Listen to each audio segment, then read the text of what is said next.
Bonjour, aujourd'hui on accueille Thomas de Training Therapy et on va parler de l'épaule et la prise en charge, que ce soit par les thérapies manuelles ou via le lien qu'on peut en faire avec la neuro. Tu peux te présenter, Thomas? Salut tout le monde, merci les gars de m'avoir invité déjà, c'est toujours sympathique. Si je peux me présenter, je suis Thomas, j'ai 28 ans, je suis kinésithérapeute du sport à la base, je suis aussi préparateur physique et voilà, je suis un des fondateurs de Training Therapy avec mon associé Simon qui est pas là aujourd'hui. Et Training Therapy, qu'est-ce que c'est? C'est une société de suivi à distance de sportifs qui ont des douleurs et qui n'arrivent pas à trouver chaussures à leurs pieds chez les kinés qui les entourent et qui du coup nous contactent pour qu'on les aide à distance. Évidemment, on entoure surtout des sports plutôt de force, donc CrossFit en grande majorité, powerlifting un petit peu et puis tout ce qui est musculation, etc. Et on est aussi formateur comme vous les gars pour les kinés et les coachs dans des domaines qu'on affectionne tout particulièrement. Là, on a dit qu'on allait parler de l'épaule, mais voilà, nous c'est surtout tout ce qui est thérapie active qui nous botte et on essaie de transmettre ce qu'on connaît humblement à nos confrères pour essayer d'améliorer leurs compétences, quoi. Voilà. Ah, super. Et qu'est-ce que tu entends comme par thérapie active du coup? Alors, thérapie active, pour moi, les thérapies actives, c'est des thérapies où c'est le patient qui bouge pour créer de l'adaptation sur son système. Et t'as parlé de thérapie manuelle tout à l'heure. Pour moi, je dis pas que c'est mauvais, hein, loin de là. Hein. Ça peut être très important. Pour moi, c'est pas une thérapie active de la part du patient. Tu vois ce que je veux dire? Ouais, Il n'y a complètement. pas, y a pas de mouvement qui est créé, il n'y a pas d'adaptation par le patient lui-même qui est créé. Il n'y a pas de tension sur le système créé par le patient. Du coup, c'est moins pérenne, on va dire, dans le temps et c'est moins intéressant selon moi, même si ça reste pertinent dans certaines phases de rééducation, évidemment. Donc, c'est ça que j'entends par thérapie active. C'est tout ce qui fait bouger la personne et qui va essayer de renforcer son système au sens global du terme. Hein. Je ne parle pas que de renforcement musculaire, évidemment, mais la neuro rentre dedans, évidemment. J'ai une question pour toi. Ouais. Comme ça va peut-être permettre d'engager dans le vif du sujet. Tu disais, l'idée, c'est de vous accompagner les gens qui sont, entre guillemets, pas satisfaits du suivi qu'ils ont habituellement. Du coup, c'est quoi un petit Mhm. peu le paramètre différenciant qui fait que, ils ont plus de résultats? Alors, le paramètre différenciant qui fait qu'ils ont plus de résultats, c'est une bonne question. Je pense que c'est notre façon déjà de connaître leur sport. Tu vois, parce Hmm. que la 99,9%, c'est des sportifs. Des fois, on a des gens non sportifs qui viennent nous voir pour se mettre au sport et se préparer à la reprise ou juste débuter un sport. Et ça, c'est super cool aussi, hein, mais c'est plus rare. En fait, le truc, c'est que nous, on n'est pas des spécialistes du sport, c'est juste qu'on le pratique depuis très longtemps. On connaît les contraintes qui l'imposent à l'organisme et du coup, on se rend plus compte des besoins de la personne et du coup, ça va être plus spécifique ce qu'on va proposer comme réhab. Et il y a autre chose aussi, c'est que voilà, nous, on est quand même très porté sur l'importance du bilan et du raisonnement clinique quand Hmm. on a quelqu'un face à nous. Et malheureusement, je crache pas sur ma profession, hein, je suis très fier d'être kiné. Aujourd'hui, en France, ça part un peu en cacahuète parce que le contexte fait que il y a beaucoup de kinés qui en ont un peu marre et qui allez, bâclent un peu leur prise en charge et du coup la prise en charge des patients. Mais bon, c'est le jeu. Malheureusement, c'est comme ça. Je suis personne pour dire qui travaille bien ou qui travaille pas bien, c'est pas la question. Mais malheureusement, il y a beaucoup de kinés qui ils ne font pas ce qu'il faut, ou du moins qui ne donnent pas tout ce qu'ils ont pour les patients. Et du coup, les patients ne sont pas satisfaits, en fait. Et il y a beaucoup de gens aujourd'hui qui ne croient plus d'ailleurs en la kinésithérapie. Hein. C'est la réalité. Ils disent, ouais, moi, je vais chez le kiné me pose des électrodes, il me fait deux, trois massages.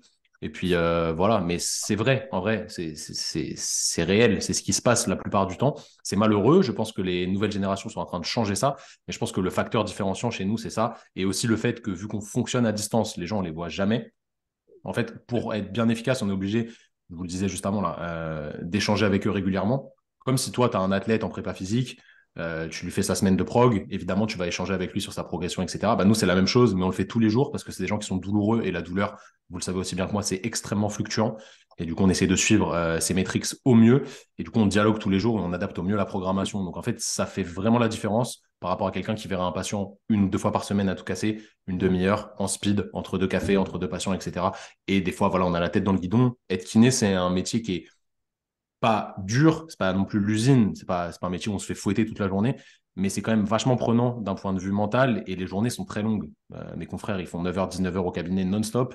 Et voilà, le patient qui arrive à 19h, t'as pas la même efficacité que le patient qui arrive à 9h parce que t'as pas la même charge mentale Le qui s'est pressure, ouais. accumulée. Et du coup, c'est un peu plus complexe et forcément, il y a moins d'efficacité dans les armes qu'on a à disposition. Donc voilà, c'est pour ça peut-être qu'aujourd'hui, on est un peu plus efficace. Ouais, il y a une problématique, je pense, dans le système aussi, hein, Bien sûr, qui bien englobe sûr. les kinés.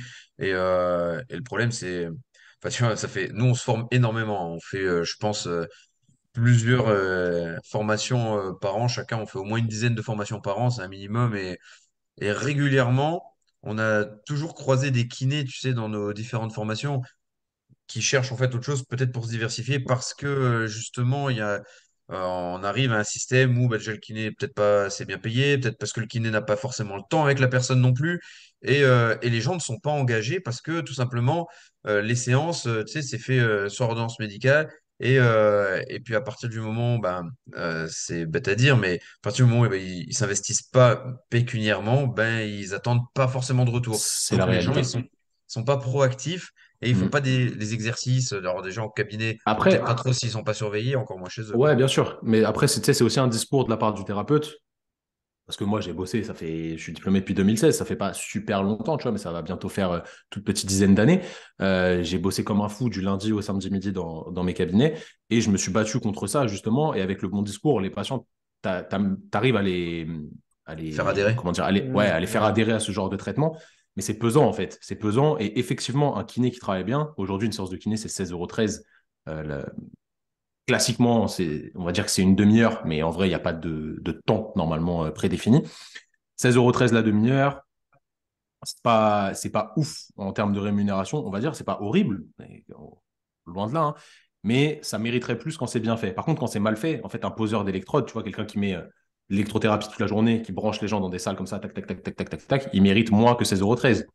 Mais sauf qu'au final, lui, il va gagner la même chose que toi, si ce n'est gagner plus parce qu'il voit plus de patients. Donc au Mhm. final, j'avais fait un post Instagram là-dessus, c'était assez marrant, ça avait fait un peu le buzz, bon, c'était un peu le but.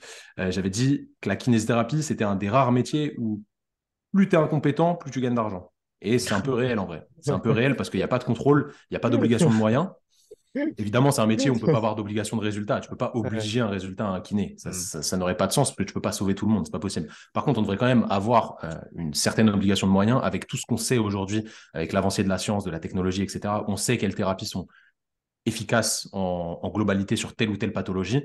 Et un kiné qui ne les met pas en place, c'est juste qu'il n'a pas envie de les mettre en place. C'est pas qu'il ne peut pas les mettre en place parce que ces thérapies-là, elles sont même pas coûteuses. Avoir 3 élastiques, avoir 3 haltères, ça coûte rien. Ça coûte moins cher qu'une machine à 10 000 balles qui sert pas forcément à grand-chose. Mhm. Et aujourd'hui, on va plus courir vers le rendement, voir plus de patients pour être payé plus, plutôt que vers la qualité. Et malheureusement, ça creuse un écart de fou. Mais voilà, c'est le système qui est comme ça. Moi, j'ai décidé de m'en affranchir parce que ça me plaît pas et malheureusement, je peux pas lutter contre. Là, c'est un système d'État, etc. Je suis pas en train de critiquer l'État français, c'est pas du tout ça la question, mais c'est trop gros pour qu'on change quelque chose. Et tu vois, tu peux pas faire des séances au cabinet complètement non remboursées. C'est pas possible parce que ton Hmm. voisin, le kiné d'à côté, lui, va faire des séances remboursées. Donc, en le faisant en ligne, ça se passe, les gens payent, et les gens payent assez cher d'ailleurs, et ils ont des résultats, donc ils sont contents. Et encore une fois, hein, ce que tu as dit, l'aspect pécunier, il est très important, parce que si t'es pas bon, ben, les gens ils vont pas repayer en fait. Mhm. Tu vois, alors qu'au cabinet, c'est remboursé, t'es pas bon, les gens ils s'en foutent. C'est un peu une routine, ils viennent, et puis voilà. Complètement. Complètement. Et du coup, bah, comme c'est vrai qu'on disait qu'on parlait un petit peu de l'épaule, Ah oui, c'est vous vrai, il y a ça retrouvez, aussi. c'est vrai, mais vous retrouvez, parce que tu as dit que tu bossais surtout avec des sports de force, notamment CrossFit, etc. Ouais, Tu retrouves ouais. souvent des problématiques d'épaule, je suppose. Oui, bien sûr, bien sûr. Bah, Ok. dans le CrossFit, c'est l'articulation la plus touchée. Ok. Et tu sais pourquoi? Ah bah c'est très simple, hein. Le CrossFit, par définition, c'est un sport qui combine pas tous les autres sports, mais gymnastique, haltéro et tout ce qui est cardio. Il y a de plus en plus de sports hybrides qui viennent s'y greffer. Et en fait, ça met l'épaule dans des amplitudes maximales la plupart du temps, dans toutes les positions. Et les gens, en fait, sont juste pas prêts à ça. À la base, ils n'ont pas la mobilité pour. Mobilité, pour moi, ça ne veut pas dire souplesse, hein. Je pense qu'on a à peu près la même définition, les gars. Et du coup, ils n'ont pas les capacités de tolérance dans ces amplitudes-là. Et ils forcent dessus, parce qu'une épaule, c'est très facile à faire forcer. Voilà, je prends un mec dans la rue, je mets une clé de bras, je lui luxe l'épaule, il n'y a aucun problème. C'est pas dur avec une contrainte externe de mettre beaucoup de contraintes sur une épaule. Une hanche, ça va être un peu plus compliqué. Une épaule, c'est pas complexe, parce que c'est une petite articulation qui est instable par définition, d'un point de vue passif.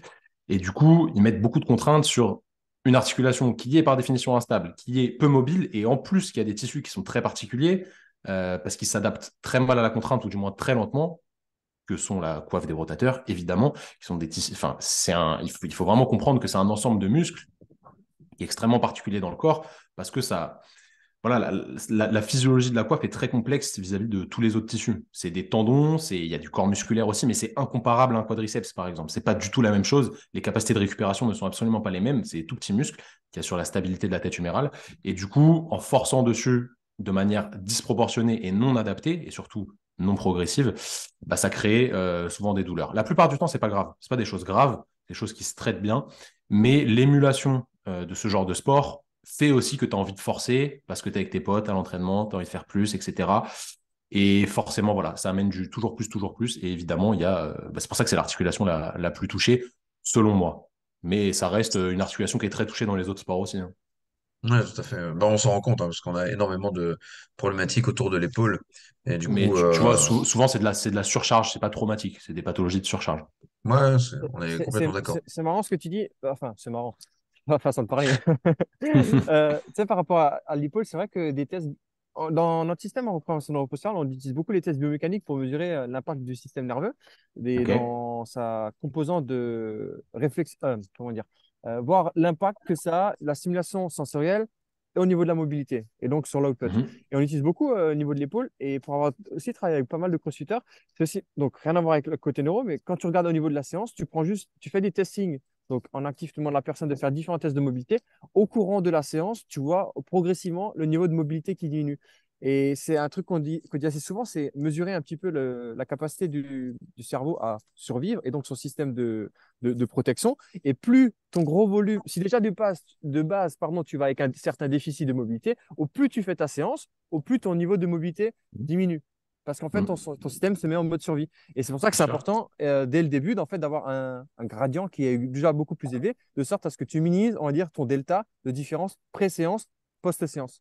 Et c'est pour Ah, ça que mais beaucoup de, carrément. par rapport à ce que tu Mhm. dis, ça fait totalement sens, parce qu'encore une fois, ton système, il cherche juste à se protéger de base. Mais Quand de tu toute façon, progresses, hein. ouais, si on parle justement de mobilité, enfin, vous allez mieux l'expliquer que moi, je pense, mais tout ça, c'est conditionné par le système nerveux en réalité. Si on va pas dans une amplitude, c'est parce que notre système, il nous Il empêche, veut parce qu'il pas. sait qu'on est faible dans cette amplitude Exact. et qu'on n'est pas capable de la contrôler et que du coup, si on y va, on prend des risques majeurs. Et ça se travaille en fait comme le reste, mais c'est surtout central parce que d'un point de vue périphérique, tes tissus, ils sont capables d'aller dans une amplitude. C'est surtout le central qui va t'empêcher. C'est tout à fait logique pour moi. Du moins, c'est comme ça que je réfléchis autour de ça. Il est capable de, s'il y va pas, c'est qu'il y a une raison. Et c'est dangereux pour lui. Exactement. Et donc, Mm. forcer la personne à y aller, dis-toi juste, si elle a pas voulu te laisser y aller, c'est qu'il y a une bonne raison. Et c'est juste de savoir pourquoi. Et bien sûr, et tu vois, je te prends l'exemple des muscle-up au CrossFit. Tu fais un muscle-up au CrossFit, donc tu passes au-dessus de la barre. Mm. Quand tu redescends, tu vois, moi je pèse 85 kilos, je redescends, il y a tout mon poids qui est tracté vers le bas. C'est sûr que passivement, je vais y aller parce que mon poids, il va m'emmener, il est plus fort que mon épaule, c'est Mm. certain. Mais au bout d'un moment, si je suis pas capable de tolérer cette contrainte-là, il va y avoir des problèmes. À 100%. Et ouais, Mm. c'est marrant. De Yes. toute façon, les ponts, ils se font tout seuls, en fait. Bien sûr. Yes, super. Mais je pense qu'on a beaucoup parlé. Et puis finalement, je pense qu'on est un petit peu dans le détail du quart d'heure. C'était super Ouais. intéressant. Je pense qu'on aurait pu aller On peut encore parler échanger un 4 petit heures, peu les plus gars, si vous loin. voulez, hein. La- la- Ouais, bah, je pense bien. Non, mais pour voir après, c'est vrai comment on peut mettre en relation un petit peu les liens entre la kinésithérapie, justement, et la neuro sur lesquels nous, on vient un Mais petit peu plus travailler. c'est fondamental. C'est vraiment C'est fondamental. Tu complètement. vois, je te prends un exemple des cours qu'on avait à l'école de kiné. On voyait des trucs de neuro, mais on comprenait pas pourquoi on les voyait. Par Mm. exemple, le fait que quand tu mets une vibration sur un tendon, tu vois, avec des outils vibratoires, là, je sais plus comment on appelle ça, ta perception, elle est différente. Tu as l'impression que tu bouges alors que c'est juste ton tendon qui est en train de vibrer, il y a de la mécanosensibilité dessus, etc. Et on faisait ça, mais on nous expliquait même pas pourquoi, en fait. On montrait, Ok. ouais, bah regarde, tu as une sensation qui est différente. Et en fait, la neuro, c'est devenu chiant à l'école. Pour tous les Mm. étudiants kinés, c'est devenu chiant parce que c'est plein de schémas compliqués. En STAPS, c'est C'est pareil, je plein, te rassure. ouais, c'est plein de trucs où tu te dis, mais, putain, mais ça sert à quoi de savoir ça, tu vois? Moi, pour tout vous dire, hein, j'ai eu zéro à mon examen de neuro en deuxième année de kiné. J'ai dû aller au Ah ouais. rattrapage parce qu'il fallait juste dessiner un schéma avec toute la boucle médulaire. Je sais plus ce que c'était. Et en fait, ça m'intéressait pas parce que en soi, c'est intéressant sur le papier. Je suis d'accord. Mais connaître le schéma par cœur, qu'est-ce que ça va m'apporter vraiment dans ma Mhm. pratique? C'est juste que c'était mal enseigné, en fait. Et je pense que c'est un truc qui devient un peu rébarbatif pour les kinés, alors que c'est extrêmement important, si ce n'est le système le plus important, en vrai, En fait, dans le c'est corps trop humain. théorisé et pas assez Exactement. mis C'est en ça. relation avec ce qu'on peut en faire vraiment sur le terrain. Mm. Et c'est là, là-dessus, c'est ce qu'on s'attache à faire, de vulgariser justement cette approche de neurosciences pour le mettre en place sur le terrain, etc., quoi. Et, Parce que les kinés que vous devez rencontrer, nous, on s'attache surtout au système musculaire, système ligamentaire, etc. Certains à la capsule articulaire, mais le système nerveux, il s'intéresse pas du tout, en fait. Mm. Et les gens ne s'y intéressent pas, alors que sans système nerveux, il n'y a rien d'autre, quoi. en Bah, fait, c'est eux qui décident de la commande motrice. Donc, Mm. par définition, tu sais, tu regardes, c'est con, hein, mais moi, c'est ce que je dis toujours, hein. Tu tapes juste sur Internet, qu'est-ce qui contrôle le muscle? Tu regardes, le cerveau contrôle le muscle. À un moment donné, il faut quand même s'intéresser juste au cerveau, comment est-ce qu'il fonctionne et comment est-ce que tu fais Mm. pour l'atteindre. Mais encore une fois, c'est pas parce que ton cerveau contrôle les muscles qu'il faut pas non plus uniquement s'intéresser au cerveau et occulter le muscle. C'est que ça va Bien de pair sûr. et qu'il faut travailler sur les deux structures, en fait. Et pareil, tu vois, aujourd'hui, on est tous les kinés, du moins, comment on appelle ça, les thérapies cognitives, etc., pour la douleur, les gens qui sont Ouais, ouais. douloureux. Mais la douleur, c'est qu'une interprétation du cerveau. Et les gens, les kinés, ils voient la douleur comme de la nociception. Mais la douleur, c'est pas que de la nociception en réalité. Il y a clairement pas que ça. Il y a plusieurs types de douleurs. Et quoi qu'il arrive, c'est ton système nerveux central qui l'interprète en fonction de certaines inhibitions, certaines activations, etc. Mais on oublie ça. Alors il y a un rôle central de ce système nerveux qui est vraiment majeur. Et je pense que c'est très important d'aller le comprendre et de voir comment le moduler, en fait. Enfin, jouer dessus, quoi. Bon, là, c'est vrai que la douleur, ça reste un phénomène très complexe. Mais comme tu l'as Mm. dit, c'est une interprétation. À toi de changer un peu les interprétations. C'est ça. Ouais, ouais. si on peut, ouais. Si on peut. Si on peut. Ouais, c'est ça. C'est de moins avoir essayé de faire en Réguler le sorte que. message. Réguler, on va dire. Mm. C'est ça. On va réguler le message. Non, mais c'est sûr, mais nous, on le Carrément. voit, hein. Clairement, des fois, tu as des gens qui viennent, qui expriment une douleur sur une amplitude de mouvement alors que le trauma est passé depuis presque 2 ans, des fois, tu vois. Et tout Mm. simplement, c'est une incapacité du système nerveux à le laisser avoir une amplitude de mouvement complète parce que le cerveau a dit, stop, la dernière fois que tu es allé plus loin, tu t'es fait mal, donc maintenant c'est fini. Donc il faut changer à la fois le discours qu'on a quand on parle avec les gens, parce que le discours est très important, hein, mais aussi il faut peut-être ouvrir son champ pour comprendre ce que c'est exactement la douleur et comment on peut travailler là-dessus, quoi. Mais encore une Clairement. fois, voilà. Mais Clairement, clairement. pour finir là-dessus, en fait, et c'est marrant, parce que des fois, il y a des trucs qui me viennent en tête. Je dis, ah, ça me fait penser à ça, ça me fait penser à ça et tout. Mais tu vois, des fois, il y a des gens, ils ont mal. Par exemple, il va après chez le kiné ou le masseur en Suisse, comme on l'avait, tu vois, il va masser. Et ensuite, directement, son niveau de douleur, il diminue. Et du coup, là, la question, c'est est-ce que le niveau de douleur diminue parce que tu as agi sur tel ou tel muscle, ou alors juste tu as changé toute la boucle sensorimotrice? C'est ça. Et c'est ça, tu disais avant que, il y a beaucoup de kinés ou même des coachs, on voit le côté neuro et en manière un peu relou, tu vois, la théorie, etc., etc. Mais en vrai de vrai, c'est juste qu'on fait de la neuro, mais sans le savoir. Et c'est pour ça que c'est intéressant quand même de s'intéresser à ça, parce que, enfin, à mon sens, hein, c'est s'intéresser à ça parce que tu peux maximiser ça. Mais de base, tout le monde en fait. C'est juste que tu en tiens une rigueur ou un impact qui est plus ou moins important finalement. Bien C'est mon avis. Je sûr. sais pas ce que tu en penses. Bah non, mais ce que tu as dit, la réponse à la question, elle est toute trouvée. Enfin, je Mm. sais que tu poses même pas une question, mais C'est tu changes. la réponse Voilà. est question Ouais, fermée. c'est ça. On va l'appeler. Salut, ce jeune influenceur. On va l'appeler lui. Ouais, c'est ça. Euh, On va le non, taguer. mais on sait très bien qu'on change l'influx qui arrive au cerveau. On module ça. On module pas le muscle en faisant un massage dessus. Il y a rien qui se passe. Tu vas pas moduler les qualités tixotropiques du C'est tissu ça. juste avec une pression d'une main. Mais tu vas changer l'interprétation de l'influx et de la sensation qui arrive au cerveau. Et ça, enfin, ça s'explique quand même vachement simplement, hein, tu vois, mais malheureusement, les étudiants kinés n'ont pas forcément ces explications-là en cours, du moins en cursus classique. Après, quand ils viennent se former dans vos formations et tout, bien sûr, c'est ce genre de choses qu'ils viennent chercher et ça met du sens dans la pratique en réalité. Donc, c'est toujours cool, quoi. Et, Yes. et pour finir, je finirai juste sur un Ça truc. fait 3 fois que tu dis Ouais, pour je finir. sais. Non, mais ce que tu disais, c'est que les gens s'attendent à ce qu'on les voit en cours et après, finalement, tu parlais de la pratique. Mais une chose essentielle, c'est aussi l'expérience et la pratique Bien qui sûr, fait qu'ils bien vont sûr. chercher encore plus de choses. Enfin, moi, je l'ai vu en STAPS, c'est comme avec pas mal de kinés. Ils sortent de cursus, ils se disent, ah, c'est bon, je connais tout. Puis après, tu Mm. dis, en fait, je connais rien. Et du coup, tu vas commencer à te former. C'est C'est ça. syndrome de Dunning-Kruger, ça. Mais C'est moi, ça. ça j'en ai beaucoup. Tu vois, on a quand même beaucoup de jeunes diplômés qui viennent à nos formations. C'est de pire en pire. l'impression que c'est de pire en pire. Vraiment, ils se sentent de plus en plus chauds, alors que quand je leur pose la question, ça fait combien de temps que tu travailles? 2 mois. Je dis, mais mec, mais en fait, t'as Mhm. jamais vu de patient, tu vois. T'as jamais vu de patient de ta vie. De Ouais, ouf. mais ça, là, ça, tu le sors de ton chapeau, tu me sors pas d'études. Attends, mec, j'ai 500 références scientifiques, il y a un truc dans le cours sur 14 heures en une fois. Je te dis ça, ça vient de mon expérience et je te le dis pour te dire que c'est pas vraiment tiré de la littérature scientifique, c'est tiré de mon expérience à moi. Prends-le, le prends pas, tu fais ce que tu veux. Il me dit, ouais, mais non, ça, du coup, c'est pas bon. Bah non, je te dis pas que c'est bon ou c'est pas bon, c'est juste mon expérience. Moi, des épaules, j'en ai touché 2000 peut-être. Je ne saurais même pas calculer, je faisais que ça au cabinet. Toi, des épaules, mon gars, tu en as touché 10. Donc forcément, j'ai un tout petit peu plus d'expérience que toi. Ça ne veut pas dire que je suis meilleur. Ça veut dire que d'un point de vue expérimental, j'ai testé plus de choses. Et ça reste super important. Il n'y a pas que ça, mais ça fait Ouais. partie du triptyque de l'EBP, évidemment. Chose que Complètement. les gens n'ont pas compris, malheureusement. Yes. On est Triste. bien d'accord. On est confronté aux Hmm. mêmes problématiques. Clairement. C'est toujours comme ça. Bon, après, hein, voilà, syndrome de Dunning-Kruger. Hein. Au bout d'un moment, les gens savent que ils acceptent de ne pas savoir. Hmm. Pas tous, mais souvent. À partir du moment où tu as accepté, c'est que généralement, tu es sur la bonne voie, quoi. C'est vrai. Yes, complètement. Bah écoute, merci Moi, beaucoup je en me tout tais pour de cas, vrai, hein, Thomas. c'est vrai. Pour Merci à vous, plaisir. les Merci gars. beaucoup, Thomas. Merci, merci. Et c'était super intéressant d'échanger là-dessus. On voit qu'en plus, sur les gens qu'on rencontre, il y a beaucoup de points communs.